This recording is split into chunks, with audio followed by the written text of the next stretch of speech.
Do you talk to your painting and listen? Hey friends, it's Pat here from Scrivener Art and Design. And today I'm continuing on this painting that I previously started. You can watch the videos before this. I'll put the link in the description below.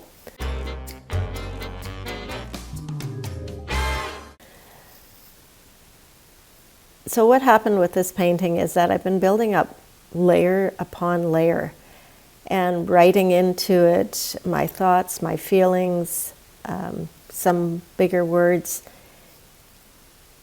It kind of centers around hope, peace, and joy.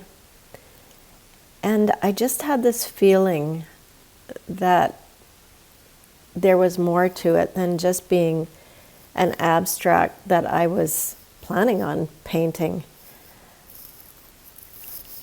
It felt like there needed to be a person that had an expression.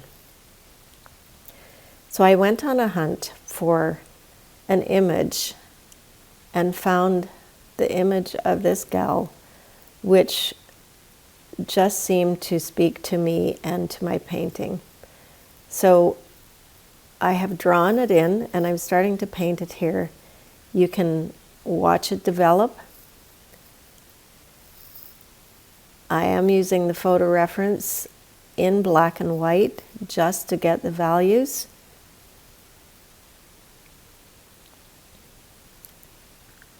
I'm working in acrylic at this point and mixed media, adding some other medias to it. I'm not painting it in a realistic color manner,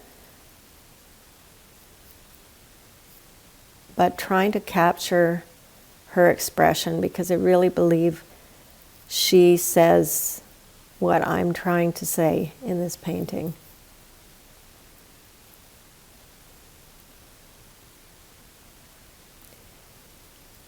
Painting portraits can be intimidating, and I'm not going after the absolute realistic quality of this or the likeness, but capturing the essence of the mood.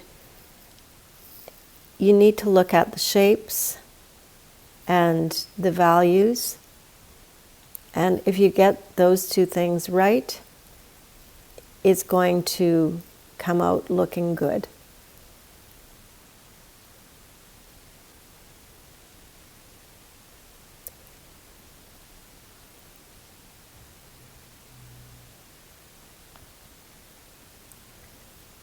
Sometimes we like to be in control of our work and guide it where it's going, or we think it should go.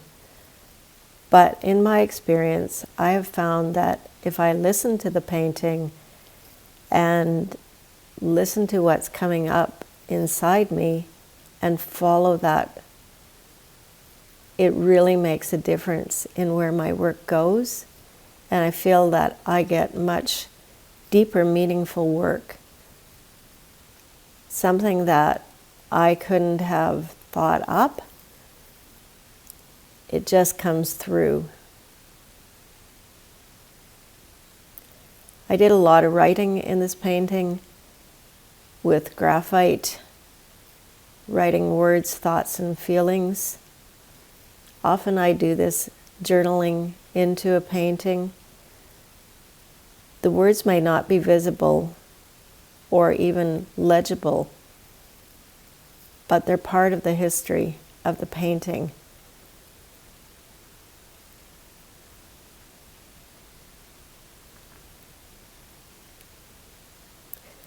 I feel like I have a deep connection to this painting and what it is trying to say about the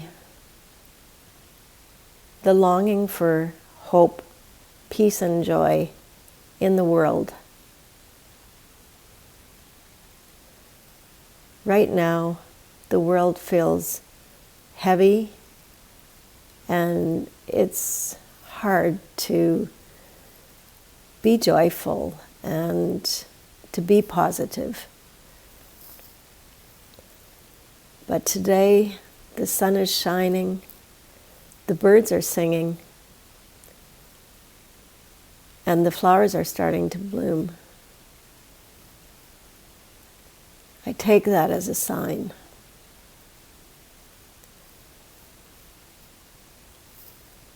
I think another thing is to continue practicing gratitude. It's a known fact that it raises our vibration and can really make a positive difference in our day.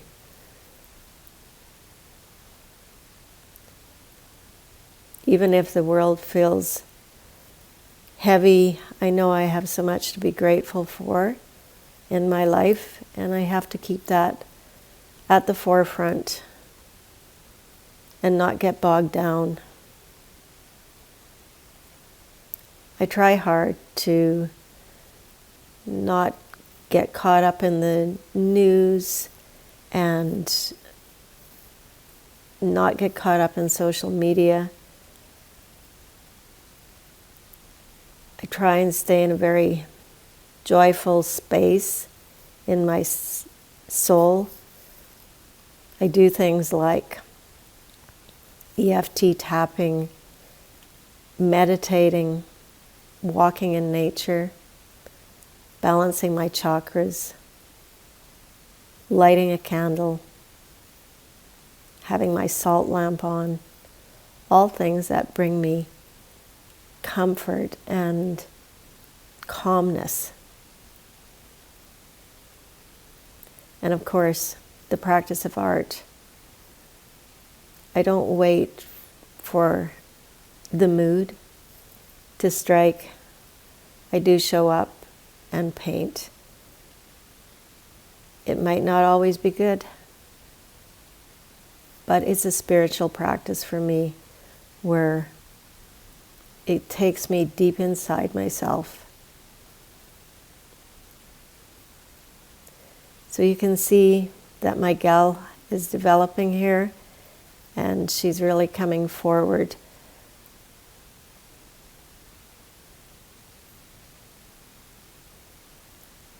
I'm using a woody stabilo here to just scribble around, loosen up on her hair.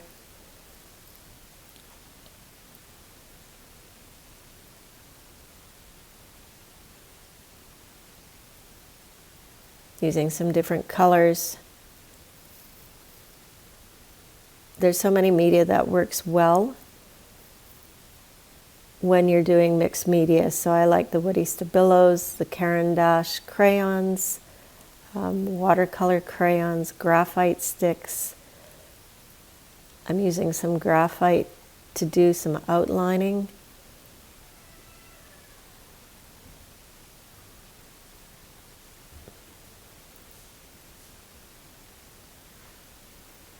Coming back in and writing. I've used the stencil previous in this painting, but I'm bringing some more of it forward now. I don't like to fill in every spot on it, and I don't want it to necessarily look like a square grid. I'm just putting a layer over top of her, kind of to push her back into the painting. I like to use a little makeup sponge to do this. I find that works really well.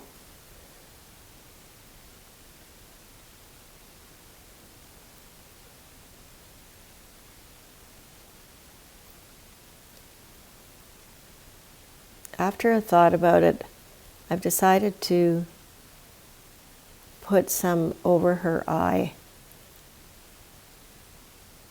Maybe a bit of a metaphor about not wanting to see everything so clearly.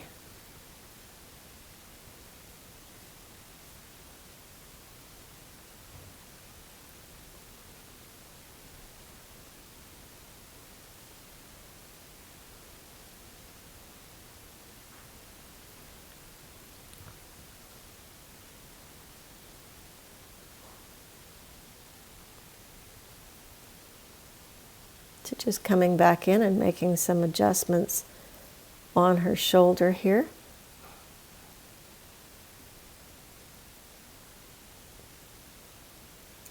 The color I'm using is phthalo turquoise.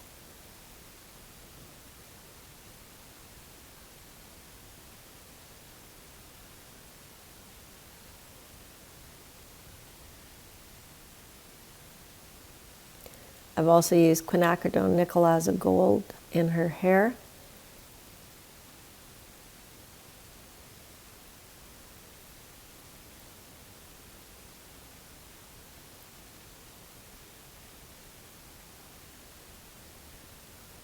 I'm bringing a little bit of lighter highlights in.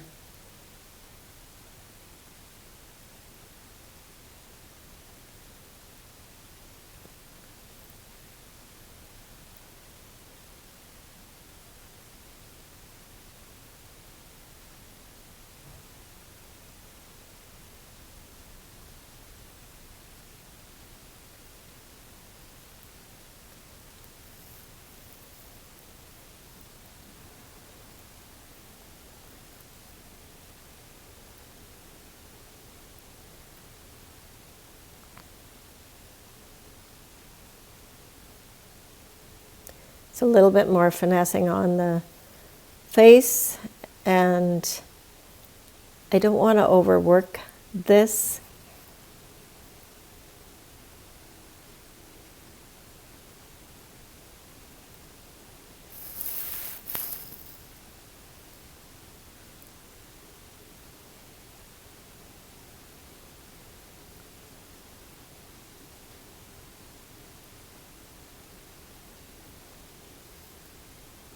There will be a subsequent video to this, as I don't consider it finished at this point.